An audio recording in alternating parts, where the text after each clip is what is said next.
अस्सलाम वालेकुम, welcome to my channel. आज मैं आपके लिए बना रही हूँ फ्रूट चाट। सबसे पहले हम पपीता डालेंगे, उसके बाद कीवी डालेंगे, स्ट्रॉबेरीज डालेंगे, केला डालेंगे, खरबूजा डालेंगे और सेब डालेंगे क्यूब्स में कटे। ये इफ्तार के लिए बहुत अच्छी रेसिपी है, इफ्तार में बनाइएगा, आपको ज़रूर पसंद आएगी। अंगूर डालेंगे, ऑरेंज डालेंगे, जो आपके पसंद के फ्रूट हो आप वो भी डाल सकते हैं। चाट मसाला, काली मिर्च और चीनी, ये आप अपने टेस्ट के हिसाब से कम ज़्यादा कर सकते हैं। और ऑरेंज जूस डालेंगे।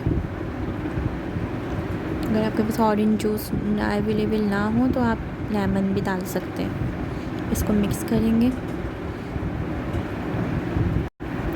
आपको रेसिपी ज़रूर पसंद आएगी। अगर आपको मेरी रेसिपी पसंद आए तो लाइक, शेयर, सब्सक्राइब ज़रूर करिएगा। इसको बनाएंगे इस तरह, सर्विंग बाउल में डालेंगे।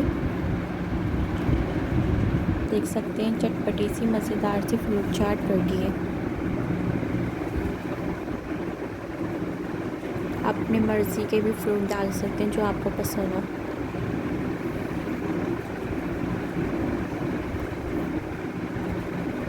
इसके ऊपर कीवी रख देंगे, स्ट्रॉबेरीज रख देंगे। आप देख सकते हैं ज़बरदस्ती फ्रूट चाट रेडी है। अल्लाह हाफिज़।